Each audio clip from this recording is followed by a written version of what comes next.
బ్రహ్మార్పణం.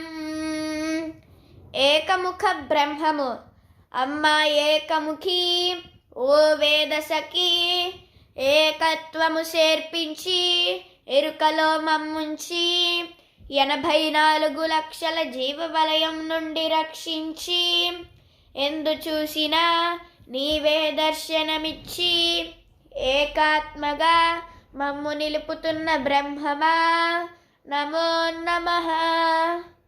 ద్విముఖ బ్రహ్మము అమ్మ ద్విముఖి ఓ ధరహసముఖి, ద్వయంబును తొలగించి ధనస్సువై జీవిత్వాన్ని చీల్చి, దిక్కువై దివ్యవై వెలుగు చూపి దయనే దండన చేసి, దృష్టిరహితంబు దృష్టినిచ్చి ధరిత్రిని మించిన ఓర్పుతో కాచి, దమము నేర్పి మనోదహనంబు గావించి దిశ దశల్ని మార్చి దరి చేర్చుకున్న బ్రహ్మమా నమో నమః. బ్రహ్మార్పణం.